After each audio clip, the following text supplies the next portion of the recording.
All right, that brings us now to H1, unless I'm very much mistaken, approval of the proposed phone-free school day policy in alignment with AB 3216.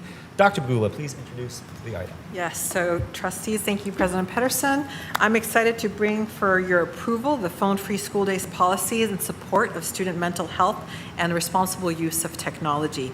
This topic has garnered a lot of attention, and we'll cover the reasons why. In this presentation, what you're going to see is the Phone Free School Act and the key related resolutions on this topic, our policy development and engagement process, which I think is very important, the current policy and the new proposed policy, and then we'll cover their engagement and survey findings.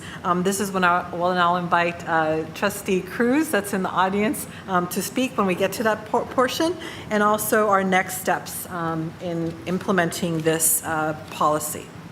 And I believe I have the clicker here too. So I want to begin by saying that this is actually something that's been very important to us for the last few years. This is not something that came along with the governor's law. So we paid attention to our U.S. Surgeon General talking about social media and the significant harm that it's causing to our students and children. With that, we had a social media dangers resolution by Trustee Hazen and Trustee Pedersen come in mind in thinking about how do we reduce that time away from social media with students. We also talked about technology addiction. Our two student board members, Kirano and Nepomuceno, brought that up in 2023.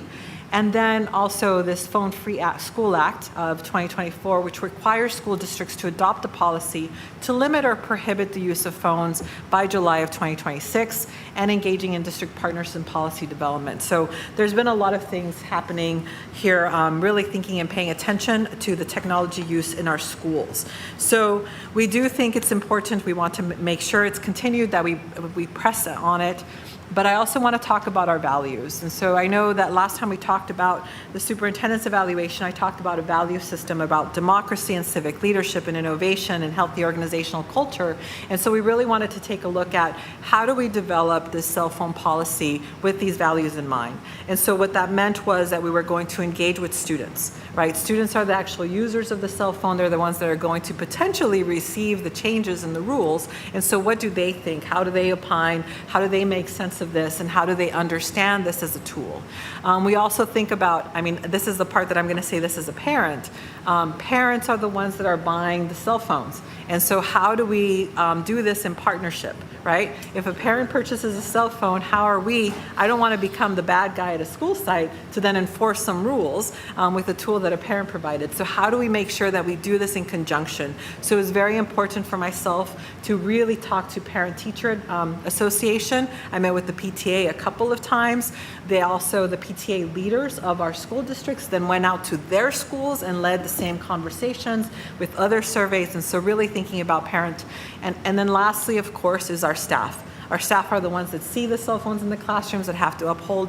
So there was a lot of engagement with those three communities that we thought was really important.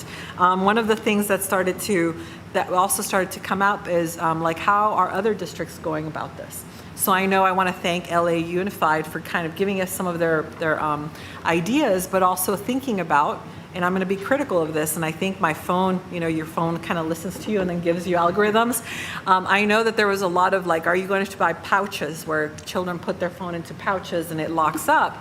That's about a $3 million investment. I didn't think it was going to be a worthy investment because I then started to get TikToks of students knowing how to break them out of the pouches and teaching other students. And I thought, okay, that's not going to be a responsible use of time. And it's also not something that is going to be a learning piece for students. I think, after all, we all use it. I think they're biased. Each one of us has our cell phone out. And so how do we actually make sense of this responsibility was a really important topic to discuss. I do want to talk about this because I had a lot of questions around don't you already have a board policy that restricts usage? And the answer is yes. And it was adopted in 2003. And I want us to think about what our phones looked like back then. Because when we texted, you had to press a letter 3 different times to find that letter, and all of the technology wasn't there. So first of all, it's to keep up with the technology change. But also during the pandemic and during those times when children had to do schools online, teachers really leaned into the technology. I see teachers to this day use QR codes for syllabus, have them vote on specific things using their phone as a tool. And so I think teachers started to kind of have this different relationship with technology. So that's why it's so important for us to take a look at what we have now, 22 years later, and what that means. And so it was really important for us to take a look at that. Our new proposed policy makes some things I think the strengths of their policy is this. It makes explicit the phone use as prohibited in schools in all grades.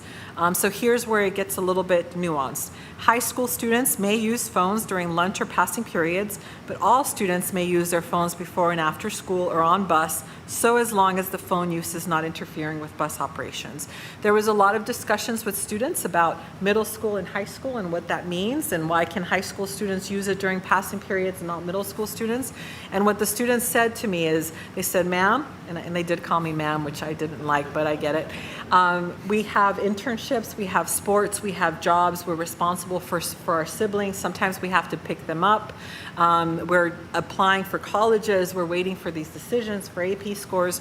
We would like to be able to use our phones. And then they actually said, and in middle school, social media becomes a thing, and they're very impulsive, and so it's best that they just keep their phone. Okay, so we're following what they described. We also, a lot of parents thought about emergency situations. They said, look, if there's an emergency, I want to make sure that I'm able to communicate with my student. And I know as a parent myself, when my son was at Language Academy, they did have a school shutdown, and I remember thinking, oh my gosh, I want to talk to my student. I understand that firsthand. And so really thinking about how do we do this with emergency situations, health-related purposes, especially anything that is required under IEPs or 504 plans, and also the instructional use authorized by educators. And then lastly, we really wanted to, and I've said this publicly, I don't want children to get in trouble over a tool we all use. And so really thinking about what are the consequences for making sure that students are engaged, what kind of interventions will we have, and do our PBIS and our restorative justice policies kind of fit into that. And there's been a lot of questions around, well, what are going to be, the consequences? And it's going to be very normal. There's going to be verbal reminders and referrals to counselors and contacting parents, and same thing. And what we hope is that we see students engaged in this. And again, we went to them specifically to design this. In engagement with our community, like I said, we did presentations with the PTA. I visited their leadership meetings twice, and then they sought them out. They sought the same sort of meeting out as almost a cascade out with their own community. We also had a few meetings with the Student Advisory Board, and the result was this new proposed policy. Once we had a proposed policy, we did a whole survey of whole community and staff. We received over 1,600 qualitative data points, which is actually a really good return rate. We had supportive responses. They outnumbered the critiques of the policy by more than 5 to 1. We do have the raw data attached, so if anyone's really interested in looking at that, I'm a big believer in also modeling a feedback loop.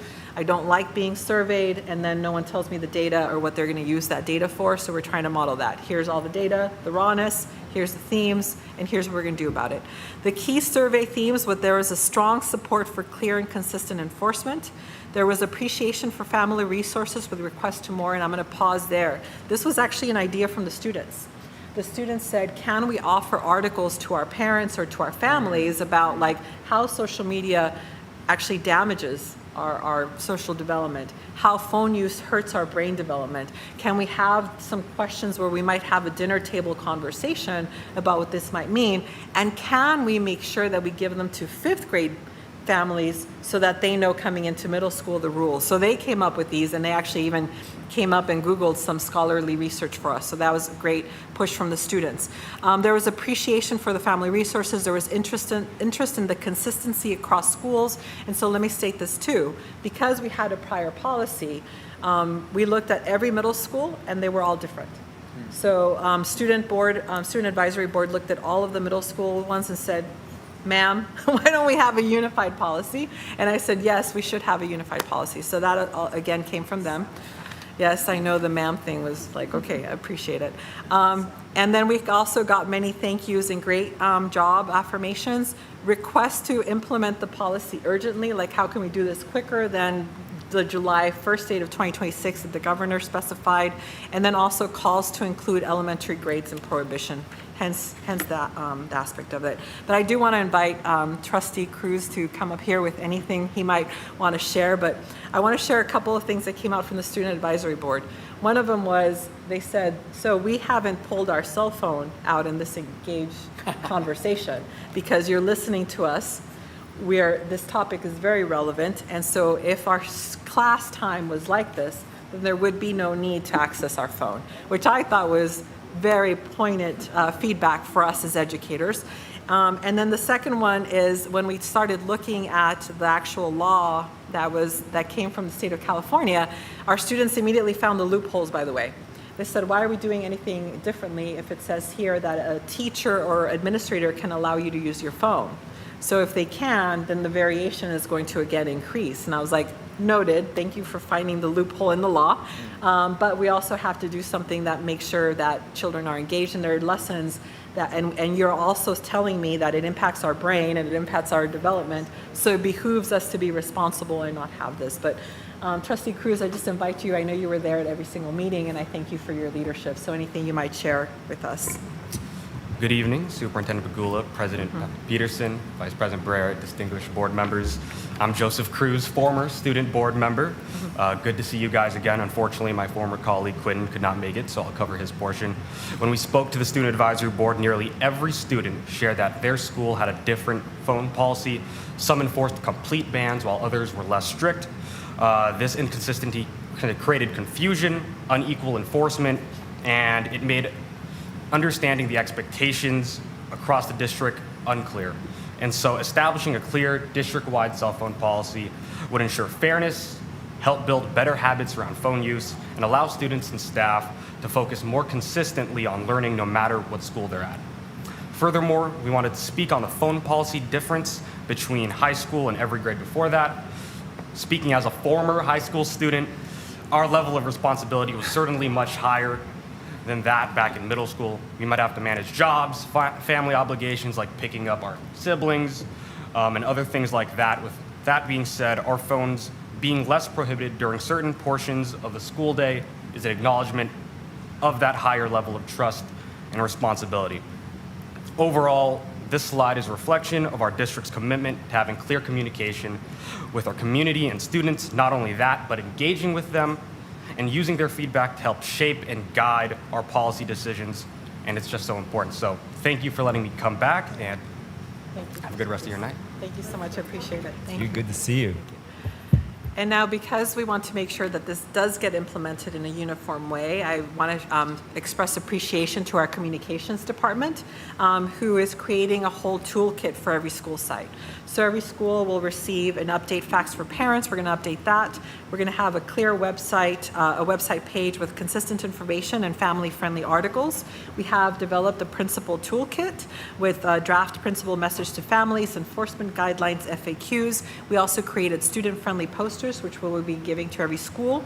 And we will also continue to include messaging on dangers of social media and technology addiction resolutions. We want to make sure that if we're asking for schools to have this uniform policy, that we provide them with all of the resources that they need in order to actually lead it through, so that we continue to stay in uniform. So that's the cell phone or the phone-free policy, but wanted to make sure that you had all of that information. So thank you, trustees, for your consideration today to adopt. Thank you. Do I have a motion on this item? Trustee Weyers-Payne with the motion and Vice President Barrera with the second. Ms. Stoltz, are there any public comments on this item? There are none. Wow, okay, that's consensus for you. Do any of my colleagues have any comments on this item? I see Vice President Barrera and then Trustee Hazen, and then, nope. So I very much want to thank Superintendent Bagula for the process, the way that we went about clarifying and developing our policy. And I've certainly heard consistently from the experience in other districts that the way you get to the policy is really important in order for the policy to succeed. And first and foremost, the engagement with students led by Joseph and Quentin, I think was just, so important to get us to this policy point, but also to have something that's going to be workable going forward. So I wanted to just ask you, Joseph, a little bit, when the conversation started with the Student Advisory Board or, with your peers to where we got to, can you give us a little bit of a sense of, was there a lot of change? Were people pretty much there at the beginning, or was the conversation actually important in helping people evolve?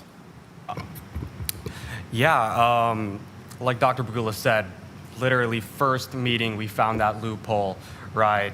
And yes, this conversation with the students was definitely much needed, especially in figuring out what portions of like different phone policies from different schools we should take, what we should keep, what we should not, and just making all of that unity and making a singular phone policy. It was just so important.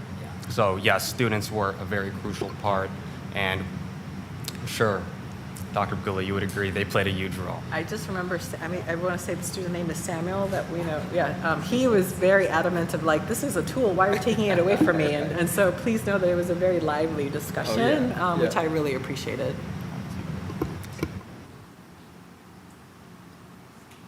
Trustee Hazen. Thank you, and thank you to Student Advisory Board members, all the students, families, educators, everyone who's shared feedback, and thank you for asking for their feedback and listening. I really appreciate the process, and that we're continuing to center decisions on that community feedback. I also really appreciate in looking at the policy section 5 that talks about family resources, conversation starters, ongoing communication, all those things you referenced. And I'm wondering, so the policy doesn't specify the frequency of information sharing. I know there is a commitment to provide information, and I'm wondering, just in terms of managing expectations and ensuring this happens ongoing, is the expectation that the actions in Section 5 would occur at least once a year? Are we thinking a more frequent basis? But again, when you are no longer sitting here and we're no longer sitting here and we want to make sure this is implemented with fidelity and consistency, what are we thinking about there? I appreciate that, and I actually think that with the change of technology, we're going to have to keep up with the research, right? Like right now, we're talking social media, and I think at some point it's going to be about AI and ChatGPT, and so I do think it behooves us to think about a quarterly sort of way to really think about how does this continue to impact. I am also going to say that, we saw some impacts with social media, and I think it divided us. It's very divisive. It's a fodder for misinformation, and so I think we need to continue to also elevate those two topics as we look into what AI looks like in schools. Thank you. And one of the other things I'm sort of grappling with is I heard Joseph and you describe inconsistent implementation of the existing policy. And when I look on paper, these two policies, the old policy and the new policy, are almost identical policies. And so the big question for me really comes down to implementation. And I heard you say it's not worth spending $3 million on cell phone pouches. And I agree, but the question really becomes, how are we going to ensure that every site implements this policy consistently when the last policy, which was almost the same, was not implemented consistently? So I guess what's going to be different? I think when we talked about goals 2 and 3, we talked about investing in leadership and support and coaching, and so I imagine maybe it's the same thing, but if you can speak to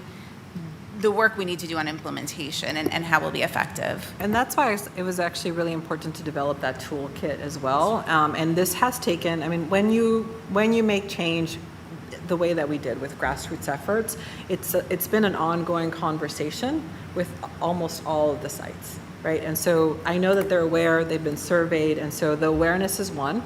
The want for change is 2. The communication is 3. And then the toolkit is the 4th one. And so again, we're going to continue to communicate the expectations of it. I know that every educator has said we need a policy to do something. So we're actually also saying yes, and here it is. Now, the enforcement piece, I'm going to say we have to act professionally and make sure that we continue to enforce it. So it's how we communicate our own expectations as well.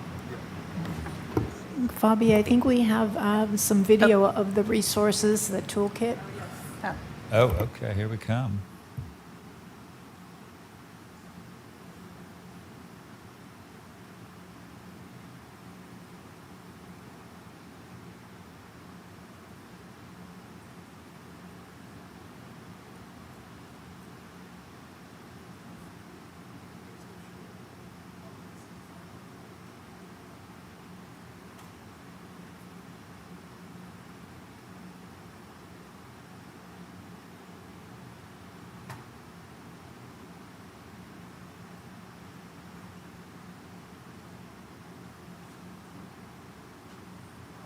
Can I talk a little bit about these posters? Because when we did the Aspen Challenge, many of our high schools started to design spaces that were phone free. And one of my favorites was from LMEC, who said, we're going for recess vibes.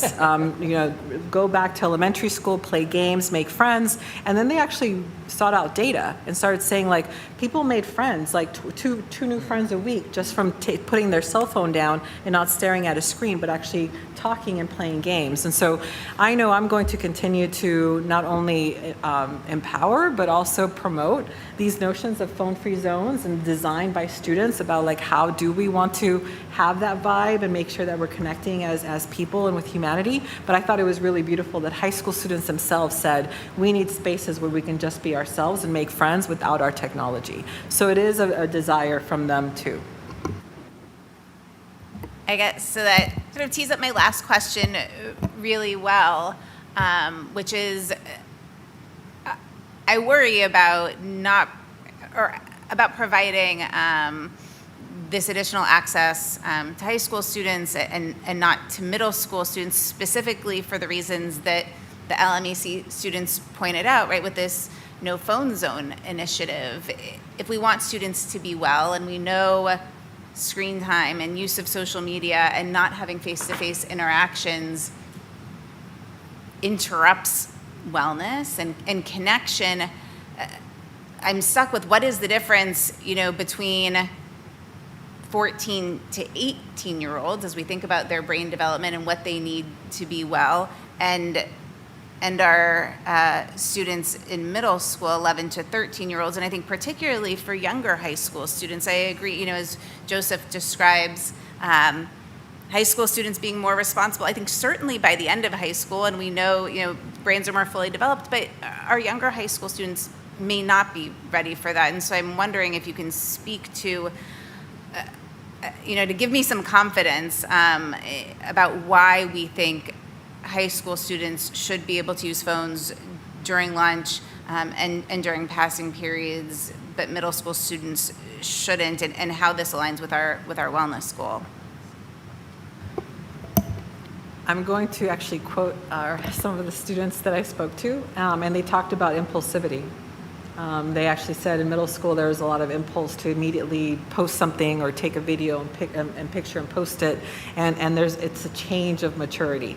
Now I know that as far as that goes, I do also want to make sure that we have a welcoming nature of our schools to promote those phone-free zones and have it be student-led. I'm going to continue to press the student leadership piece because, again, this really does impact them more than anything. But I am going to invite you next time the Student Advisory Board comes together, and let's pose that question to them, because I want to actually continue. I don't think this is it's a done thing, because the technology is going to continue to evolve, but I think it's going to be an ongoing conversation, because what I want to know is, if we do this, okay, high school students, is it really useful? Do you really need it? Like, can you put it down? Like, I would love to continue that conversation myself with them. So this is not it's published, it's done, we're not going to look at it, but I think it needs to be an iteration of it. And I understand, because I was ready to do no phone. And it was that press from students. And again, if we really are creating alongside our students and alongside our community, I'm going to have to go, yes, you're right, okay, that emerged, I agree with you. So I appreciate the willingness to really pay attention to, this policy for high school students, because I think, and I love high school students, but, the frontal lobe, right, is not fully developed. We know that 14 and 15 and 16, 17-year-olds are impulsive, and we know that cell phones are addictive, and so really appreciate that we are willing to monitor this. And I think, right, the corollary to this policy and to the phone-free campus is also thinking about, when you talk about recess vibes, right, what are the other things that we are providing, right, so that they have the experience, ma'am, I haven't picked up my phone because what's happening in front of me is so fun and so engaging. And so I challenge all of us, on our high school's campuses to provide those experiences too. So I appreciate the feedback. I am unsure still about whether it is appropriate for high school students to have access during lunch, but look forward to hearing more as the years go by. So if I can just say a couple of things here. First of all, I'm good with this policy. I already had to pick up a phone I mentioned, my daughter's phone from the office at New Orleans for violating the substantially similar policy at New Orleans. She said she was just organizing her backpack, and if you believe that. But one of the things I'll say is I think, obviously, to the extent that phones are displacing instructional time, and that's our job, is to instruct kids. To the extent they're displacing exercise or socialization, that's obviously problematic.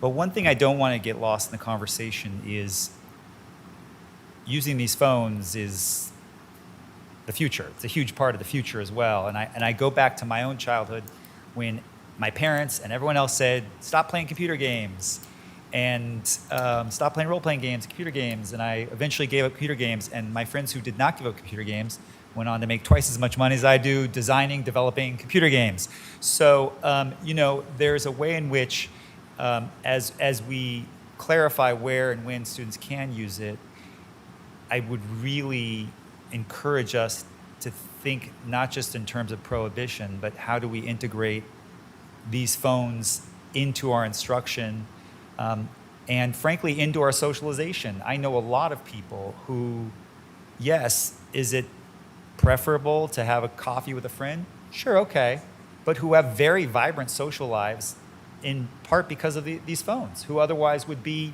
by themselves and not having social lives. So what I want to do is, I do not want kids using phones in their classrooms, obviously.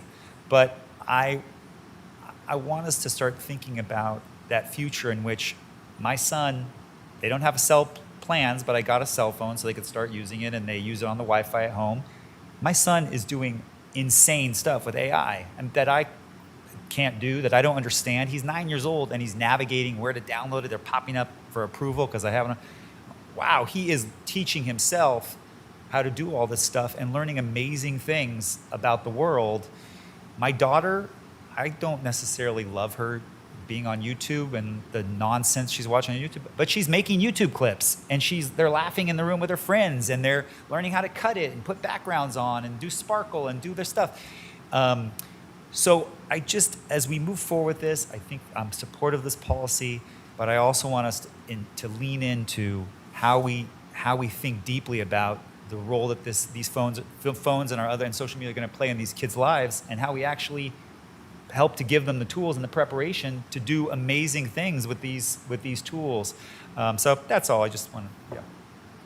I just want to say that we make policy. We can always change it, modify it. I love the way you engage students. I mean, they're the ones out there, and they come up with some pretty stringent things about their counterparts at the middle school. I support them, but that's me and my preferences. But I just applaud the way we didn't just sit here and make a policy. We allowed them, and I read some of the comments from the parents of those who called in. How soon are you starting it?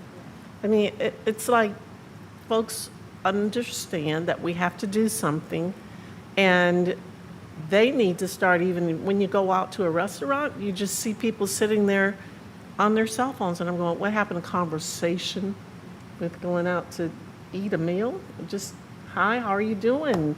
Looking at people and finding out what they're up to. So I really am happy, and thank you for coming in, Joseph, to help us out with this. We find that there's a problem. I'm sure we can come back and modify it and make some changes and adjustments, but that's what we do. We make policies based upon input, and I thank you and all the students who participated in this process. Thank you, Trustee Wires-Payne. Okay, with that, looks like we've exhausted board comment here. We have a motion and a second. We have had our comment.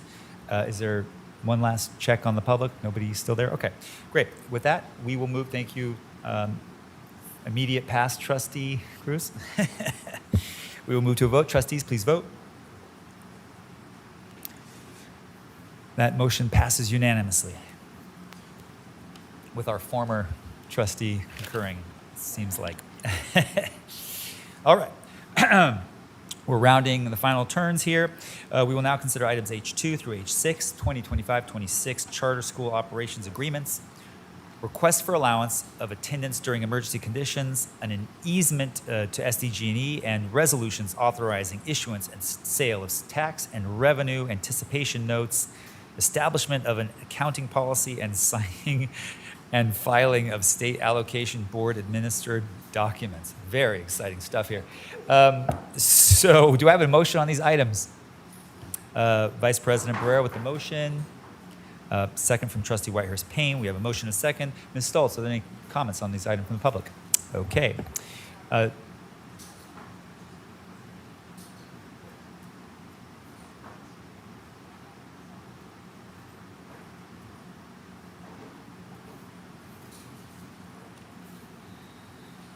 We have a technical consultation happening here. Yeah, I'm just trying to clarify whether you're voting on H2 through H6 or H2 through H8.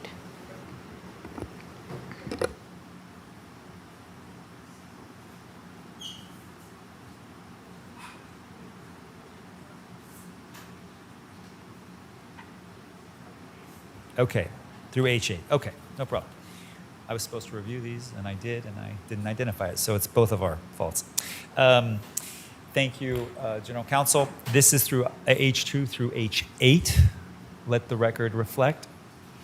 And is there, maybe H7 and 8 brought out a lot of public comments. Is there any public comments on trustees? I'll once again, H2 through H8? Okay.